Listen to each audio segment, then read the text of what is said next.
Musyawarah Daerah Himpunan Pengusaha Muda Indonesia ke-6 Provinsi Maluku Utara yang berlangsung di kota Ternate diwarnai kericuhan. Terjadi aksi saling pukul antara dua pendukung calon ketua di dalam ruangan musda. Akibat kejadian ini, salah satu pendukung terluka. Kericuhan terjadi karena pendukung salah satu calon menduga ada ketidaknetralan ketua organisasi, keanggotaan, dan kaderisasi Badan Pengurus Pusat HIPMI. Sementara pimpinan sidang musda menyebut insiden tersebut terjadi bukan dilakukan oleh peserta musda. Kemudian ada terjadi gesekan karena ada miskomunikasi dan lain sebagainya. Tapi itu bukan peserta musda. Itu yang pertama. Dan itu masih acara pembukaan, masih banyak undangan yang kita undang. Jadi insiden tadi itu bukan dari peserta musda. Hingga kini pengurus HIPMI Provinsi Maluku Utara masih menyelidiki siapa provokator yang menyebabkan insiden tersebut terjadi. Dari Ternate, Maluku Utara, Ismail Sangaji, iNews melaporkan.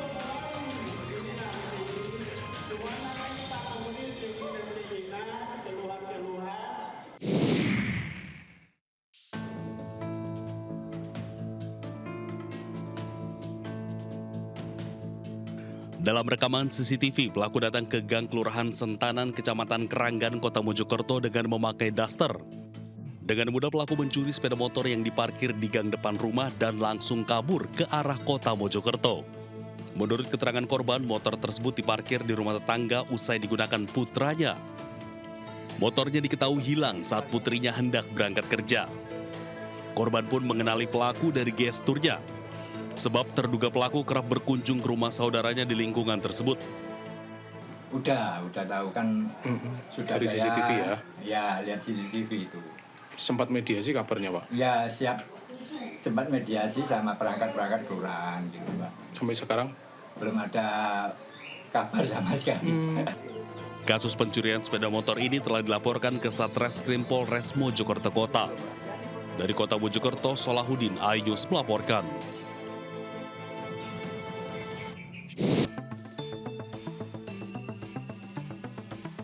Dalam rekaman CCTV, seorang wanita masuk ke dalam sebuah warung sembako dan makanan di Jalan Pramuka, Kisaran As-Sahat. Pelaku masuk layaknya pembeli dan mengambil barang yang ingin dibeli. Namun, pelaku menjalankan aksinya menutup pandangan pemilik toko dengan kardus. Pelaku dengan cepat mengambil satu karung beras dengan berat 10 kg dan disembunyikan di dalam baju daster yang ia kenakan. Pelaku membayar satu buah tisu. Pencurian ini baru terbongkar setelah pemilik warung kehilangan beras.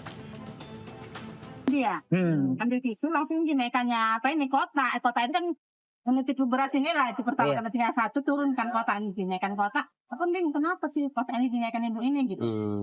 Kalau dari rekaman CCTV dia disimpannya di mana, Bu, apanya? Jadi tidak apa dia lagi di bawah celana. Di bawah dasternya itu. Diduga pelaku beraksi tidak sendiri. Dari Asahan, Sumatera Utara, Ulil Amri melaporkan.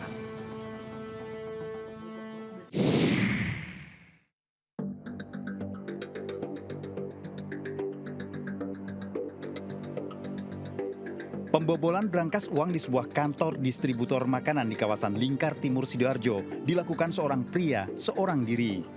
Sebelum masuk ke kantor, pelaku melakukan pemantauan di lokasi kejadian dan baru masuk. Pelaku membawa kabur uang 4 juta rupiah diambil dari berangkas. Pelaku ditangkap polisi warga Bolongdowo, Candi, Sidoarjo yang diduga sebagai pelaku pembobolan. Pelaku merupakan spesialis pembobolan kantor dan rumah yang biasa beraksi di wilayah kota Sidoarjo. Pelaku melakukan perbuatannya tersebut dengan cara masuk melalui atap, kemudian memaksa membuka laci yang ada di dalam ruangan di kantor tersebut dan mengambil uang tunai yang ada di dalamnya. Polisi hingga saat ini masih melakukan pengembangan kasus karena diduga melakukan aksi pembobolan lebih dari satu lokasi. Dari Sidoarjo, Jawa Timur, Pramono Putra, iNews melaporkan.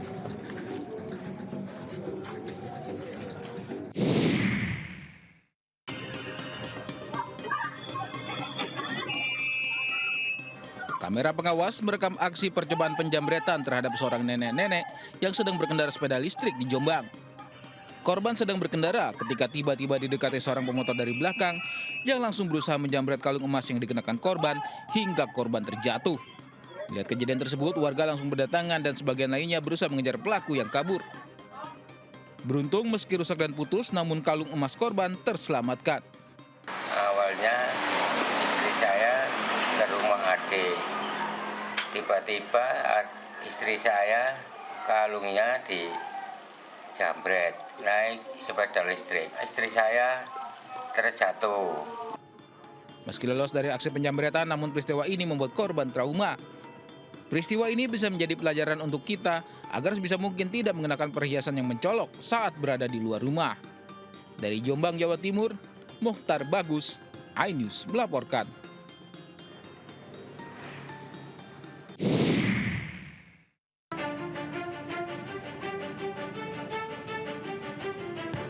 Pelaku begal motor ini diringkus tim reskrim Polres Pelabuhan Tanjung Priok di pinggir jalan dekat rumahnya di Babelan, Bekasi.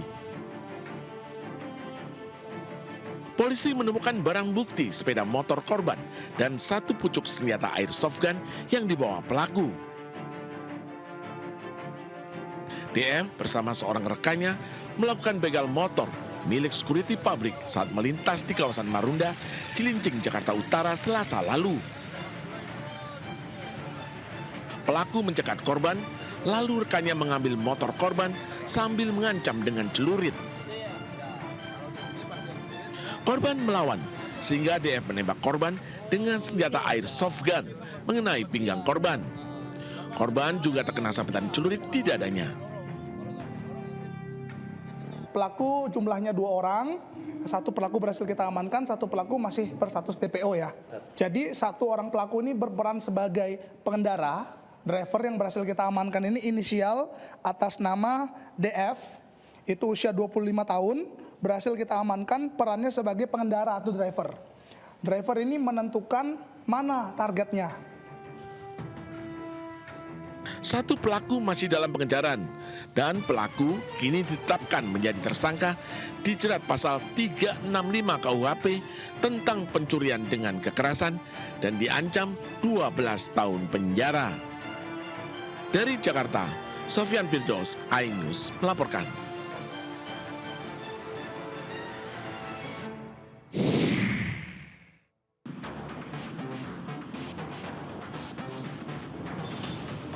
Sepeda motor milik karyawan toko yang terparkir di Jalan Kiai Agus Salim, Bekasi Timur, Kota Bekasi, raib dibawa pencuri. Pelaku 2 orang berbagi peran, satu mengawasi dan satunya mengambil motor yang terparkir di depan toko parfum. Sepeda motor masih terkunci stang. Hanya dalam hitungan menit, pelaku merusak kunci sepeda motor korban dengan kunci letter T. Dia pakai helm, pakai penutup muka juga, jadi gak kelihatan. Pada kejadian di sini gimana? Rame? Rame banget. Jam pulang kerja sore soalnya. Itu kejadian pertama kali? Iya, pertama kali. Kedua kali. Yang pertama di sana, di dekat Pape di sana. Sementara di pom bensin Jalan Raya Jatiwaringin, Pondok Gede, seorang pria berseragam ojek online mencuri motor. Pelaku mengambil motor yang sedang ditinggal pemiliknya ke kamar kecil. Padahal motor diparkir di depan kamar mandi. Pelaku beraksi cepat. Para korban telah melaporkan kasus pencurian ke kantor polisi. Dari Bekasi, Jawa Barat, Rahmat Hidayat, iNews melaporkan.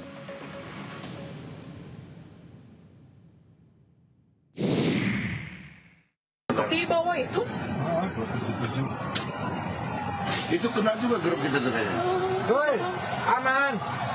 Gak dengar. Tabrakan beruntun terjadi di ruas tol Purbalenyi arah Jakarta Selasa siang. Peristiwa itu terekam kamera amatir warga. Dalam video itu terlihat satu unit truk mengalami rusak parah di bagian depan.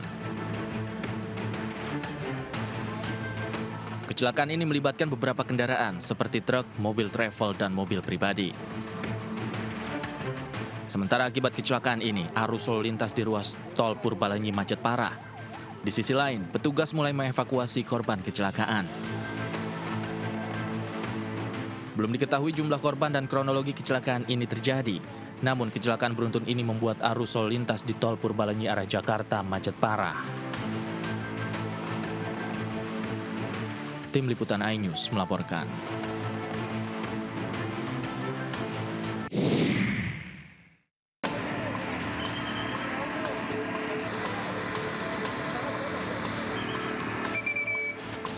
Petugas berupaya mengevakuasi sopir pick-up yang terjepit di ruang kemudi kendaraan. Proses evakuasi berlangsung dramatis. Petugas perlahan mengeluarkan korban dari dalam kendaraan yang ringsek akibat tabrakan. Korban bernama Hendra Kustiawan, warga Citerem Bogor, mengalami luka berat di kepala. Sopir pick-up itu dibawa ke rumah sakit Melia Cibubur. Peristiwa itu berawal ketika truk trailer yang dikendarai Dedi Febrianto melaju dari arah Tanjung Priok menuju Cilengsi. Terkejut usai melihat pick-up menabrak truk trailer di depannya, sehingga Dedi hilang kendali hingga menabrak. Di depan nabrak mobil trailer di depannya, terus ban serep dia jatuh. Terus saya mah magok dari belakang, mobil berhenti di depan. Keren. Kendaraan yang terlibat kecelakaan dibawa ke kantor Jasa Marga Gunung Putri untuk penyelidikan lebih lanjut. Dari Jakarta, Rio Manik, iNews melaporkan.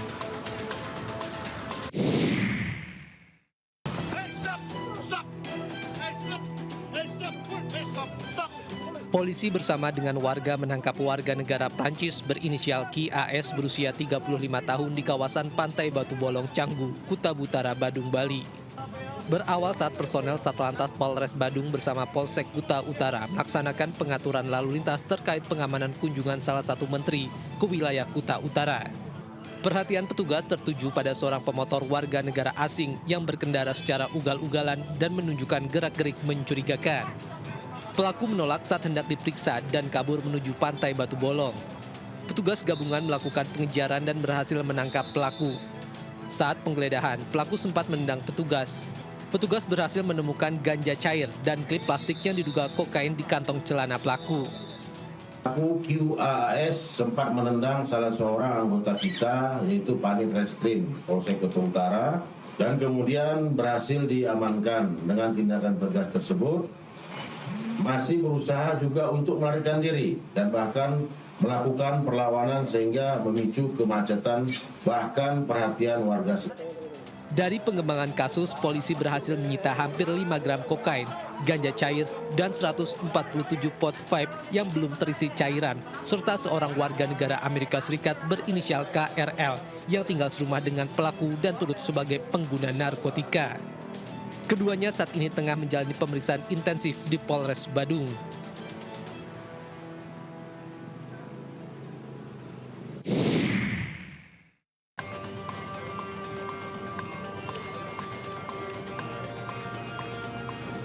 Satres Narkoba Polres Cimahi pada periode November 2025 berhasil melakukan pengungkapan kasus tindak pidana narkoba sebanyak 42 kasus dengan total 50 tersangka.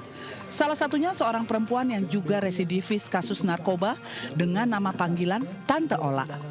Dari tangan Tante Ola turut disita barang bukti sabu seberat 15,30 gram. Tante Ola sebagai tersangka ditangkap di rumahnya di daerah Bojong Loa, Kidul, Kota Bandung. Tersangka baru menghirup udara bebas 8 bulan yang lalu. Berdasarkan pengembangan, 2 pelaku turut ditangkap dengan barang bukti seberat 147,30 gram.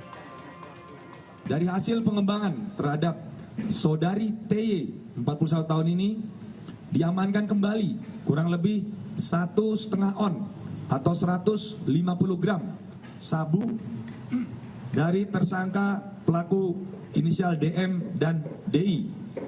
Nah, saat ini dari 2 perkara tersebut masih dilakukan pengembangan karena masih ada beberapa personil anggota kami yang berada di luar. Akibat perbuatannya, ketiga tersangka kasus peredaran sabu-sabu dijerat dengan pasal 114 Undang-Undang Nomor 35 Tahun 2009 tentang narkotika dengan ancaman penjara minimal 5 tahun dan maksimal 20 tahun.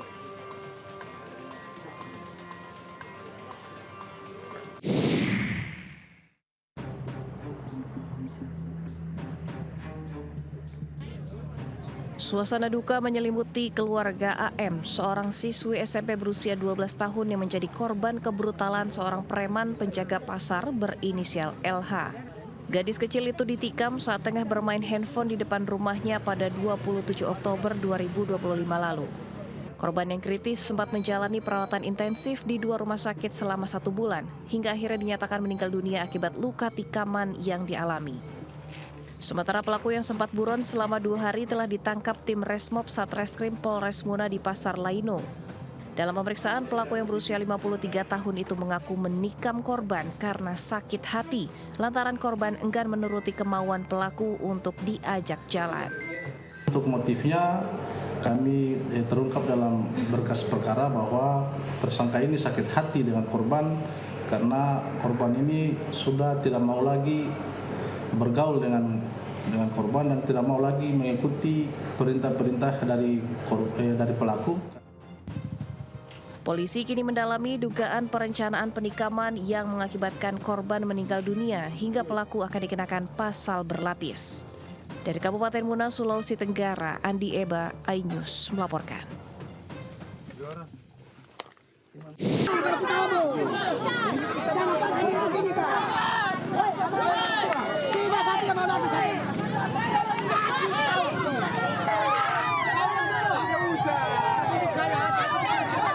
Kericuan antar warga terjadi di lahan bekas HGU Nangalahe, Kecamatan Talibura, Kabupaten Sika, Nusa Tenggara Timur.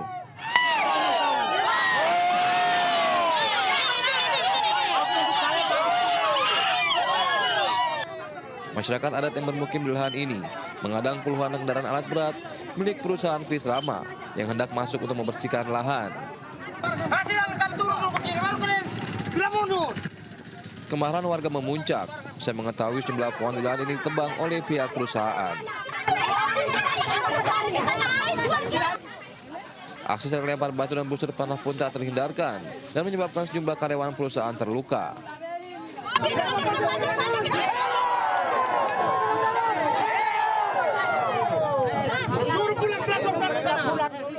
Sementara aparat yang bertugas kewalahan menahan emosi warga. Akibat peristiwa ini, arus lalu lintas di jalan Trans Flores macet total. Warga berjanji akan terus berjaga di lokasi untuk mengadang pembersihan lahan. Sementara perusahaan Krisrama juga akan tetap berupaya melakukan pembersihan meski ada perlawanan dari warga. Dari Kabupaten Sika, Nusa Tenggara Timur, Joni Nurah, iNews melaporkan.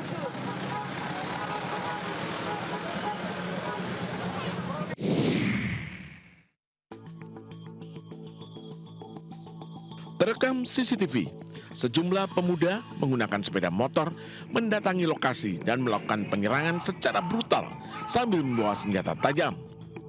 Pedagang martabak yang mengetahui wilayah tersebut rawan aksi gangster berusaha melawan untuk menyelamatkan diri.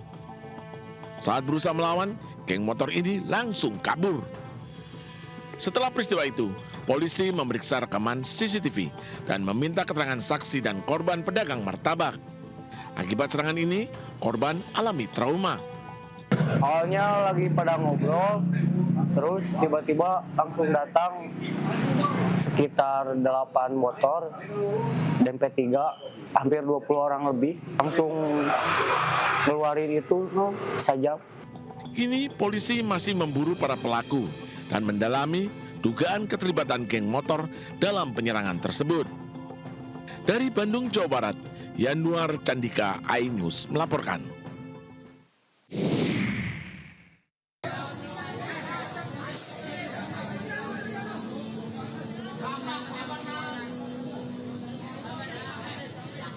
Inilah aksi sekelompok remaja yang hendak tawuran di kawasan Warung Silat, Jagakarsa, Jakarta Selatan.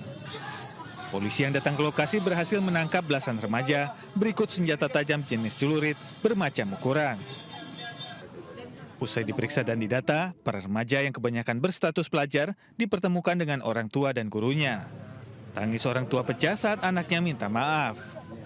Mereka berjanji untuk tidak mengulangi kenakalannya. Polisi juga mengimbau kepada orang tua untuk lebih mengawasi anak-anaknya, terlebih jika ingin keluar pada malam hari. Ya, kehimbauannya pasti untuk orang tua tentunya dan juga guru tidak henti-hentinya untuk mengingatkan bahwa apa yang dilakukan mereka tidak baik dan juga merusak mental tentunya dan juga berbahaya untuk fisik dan juga semuanya pastinya. Sementara 2 remaja yang sudah cukup umur diproses hukum dan dijerat Undang-Undang Darurat Kepemilikan Senjata Tajam. Dari Jakarta, Helmi Sejangbati, iNews melaporkan.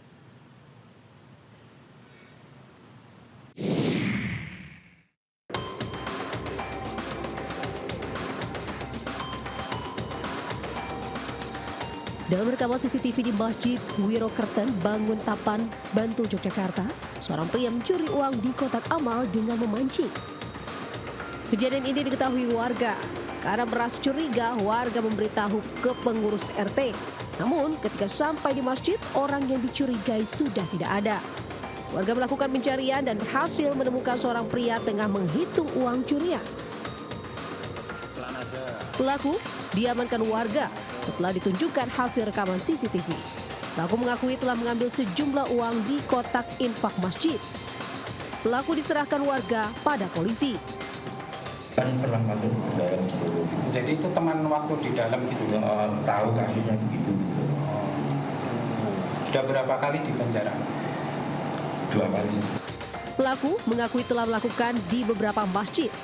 Kalau untuk berapa kalinya, untuk pengakuannya sudah 2 kali. Kalau untuk yang kotak infak, tapi untuk pencurian yang lain ada lagi 1 kali. Jadi kalau untuk pencurian sebanyak 3 kali.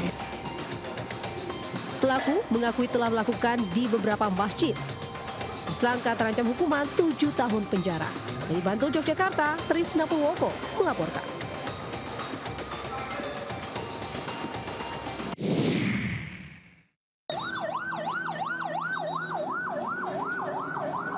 Kebakaran hebat yang terjadi di pabrik makanan ringan PT 2 Kelinci Margorejo Pati, Jawa Tengah berhasil dipadamkan pada Selasa pagi. Petugas pemadam berhasil menjinakkan si jago merah setelah kurang lebih berjibaku dengan kobaran api selama 10 jam dan mengerahkan 30 unit armada pemadam. Lokasi gudang yang sangat luas dan tertutup membuat petugas kesulitan memadamkan api. Tadi sejak jam 6 itu api sudah terkendali hingga saat ini setelah jam 6 kami melakukan pendinginan. Dan jam 9 ini tadi menarik unit yang ada di ada 2 kelinci karena kondisi sudah katakan sudah stabil. Sebelumnya pabrik 2 kelinci yang berada di Kecamatan Margorejo Pati terbakar hebat pada Senin malam. 2 gudang terdiri dari 3 lantai ludes disapu si jago merah. Kejadian itu membuat ribuan karyawan berhamburan menyelamatkan diri. Dari Pati, Jawa Tengah, Vindi Agil, iNews melaporkan.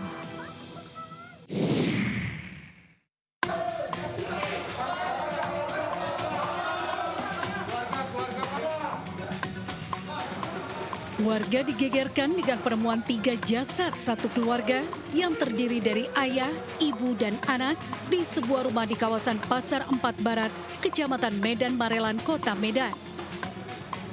Kerabat korban tak kuasa menahan nangis melihat keluarga pengusaha depot air tersebut sudah tidak bernyawa. Saat ditemukan, pemilik rumah Sugandi bersama istrinya Juliana dan anak laki-lakinya Zaki 8 tahun meninggal dunia di dalam rumah dengan kondisi tubuh mulai mengeluarkan aroma tidak sedap. Sang istri ditemukan tergeletak di tangga menuju lantai 2, sementara Sugandi dan anaknya berada di dalam kamar. Diduga satu keluarga ini meninggal dunia karena keracunan asap genset saat terjadi pemadaman listrik ketika banjir yang melanda Kota Medan. Kita cek ternyata ada ditemukan 3 mayat, 1 seorang perempuan, 2 laki-laki, 1 masih umur 8 tahun. Kondisi mayat kurang lebih umurnya itu 2 hari kematian teman, 7 hari, kematian 2 hari ya. Ketiga korban telah dievakuasi ke Rumah Sakit Bayangkara Medan. Dari Medan, Sumatera Utara, Yuda Bahar, iNews melaporkan.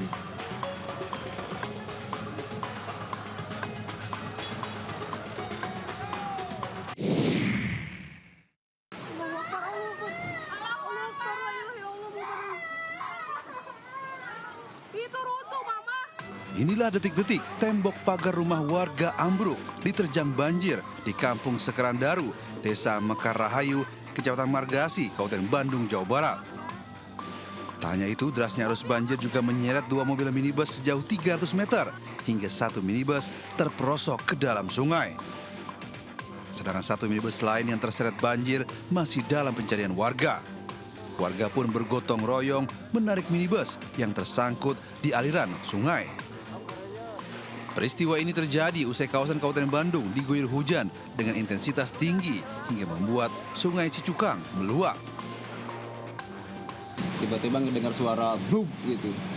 Pas tengok ke depan, ternyata tembok pagar ini ambruk gitu, jebol dan air masuk besar.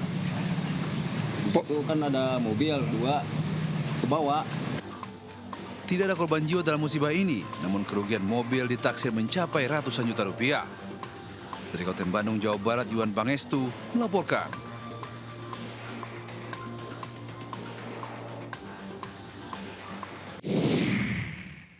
Allahu Akbar, Allahu Akbar, Allahu Akbar. Asyhadu an la ilaha illallah. Warga panik saat cuaca ekstrim tiba-tiba melanda di kawasan Cipayung dan Citayam, Depok, Jawa Barat. Asyhadu anna Muhammad. Sebuah papan baliho berukuran besar serta atap pertokoan ambruk akibat terjangan angin. Bahkan papan penambah di area SPBU pecah terhempas angin kencang. Kondisi pun semakin kacau setelah beberapa pohon tumbang. Di daerah Cipayung, persisnya di depan SPBU Cipayung. Nah, ini yang mengarah. Petugas Dinas Lingkungan Hidup dan Kebersihan Kota Depok segera diterjunkan ke lokasi untuk mengevakuasi pohon tumbang dan memastikan area sekitar aman untuk dilalui. Petugas juga mengurai kemacetan yang sempat mengular akibat tumbangnya pohon dan rusaknya fasilitas umum. Sementara warga diimbau tetap berhati-hati dan meningkatkan kewaspadaan mengingat cuaca ekstrim masih berpotensi terjadi. Dari Depok, Jawa Barat, Ihu Rizky Anyus melaporkan.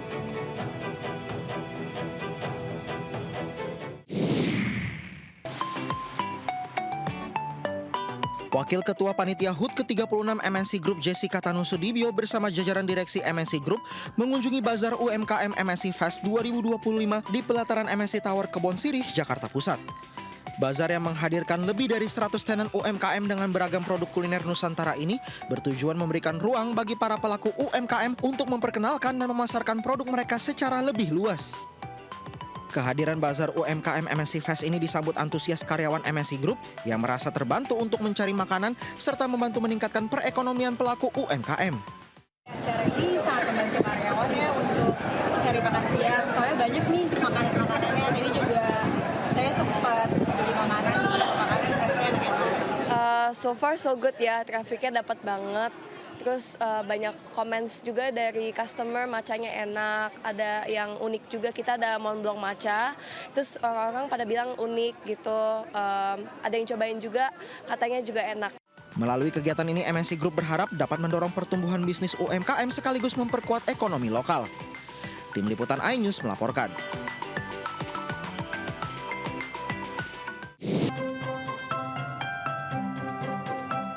CEO iNews Media Group Angela Tanusudibyo hadir dalam pembukaan iNews Media Group Campus Connect 2025 di Universitas Tarumanegara, Jakarta Barat. Angela berbicara tentang tantangan generasi muda saat ini di tengah disrupsi teknologi, seperti beredarnya kabar bohong, informasi sesat atau hoax di dunia digital. ICC 2025 hadir menjawab kegelisahan tersebut melalui pencerahan dari narasumber yang berkompeten di bidangnya. Karena kita melihat generasi muda ini sebagai bagian penting untuk kita mengedukasi masyarakat tentang pentingnya kita bisa aware terhadap berita-berita yang kita konsumsi di digital space, ya kan? Tidak hanya langsung percaya dengan apa yang kita nonton, apa yang kita baca, tapi bagaimana kita bisa memiliki awareness atau mencerna produk-produk atau konten-konten tersebut sebelum kita nge-like atau nge-share atau membagikan ya atau even komen. Tentu harapannya yang pertama kita bisa konekkan bahwa mahasiswa ini bisa banyak belajar dengan media, bisa berkolaborasi banyak dan menyelenggarakan banyak kegiatan-kegiatan yang mengedukasi masyarakat. Dengan kolaborasi bersama stakeholder lainnya, iNews Media Group Campus Connect diharapkan bisa memberikan wawasan baru tentang media di dunia digital. Dengan adanya acara ini, saya yakin bahwa ini sangat bermanfaat untuk sivitas akademika Untar, khususnya bagi para mahasiswa, agar mereka bisa menggunakan media sosial di dunia digital ini secara bijak. Kami sebagai platform ingin mensupport dari proyek ini biar kita bisa melihat lebih banyak lagi kreator-kreator muda di bidang news yang sangat membantu masyarakat untuk mengedukasi topik-topik yang penting di masyarakat kayak politik, sosial, dan budaya. iNews Media Group Campus Connect akan hadir mengunjungi kampus lainnya untuk menebarkan semangat literasi digital untuk Indonesia lebih baik. Dari Jakarta, Anissa Rizkia, Andri Setiawan, iNews melaporkan.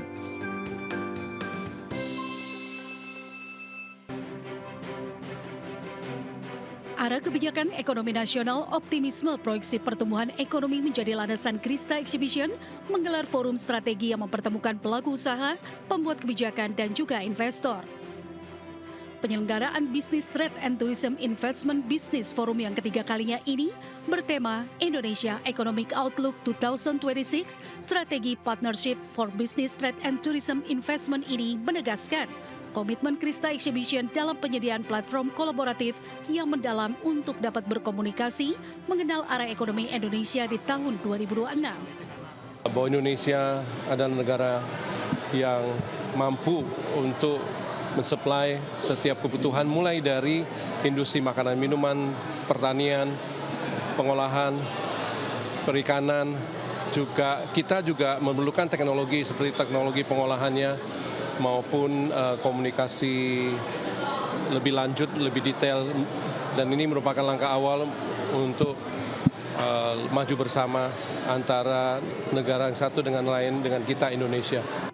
Tidak hanya penyelenggaraan bisnis forum, Krista Exhibition juga akan melakukan serangkaian pameran industri di sepanjang tahun 2026, dan hal ini bertujuan agar semakin membuka peluang kolaborasi yang lebih luas serta meningkatkan daya saing Indonesia di tingkat global.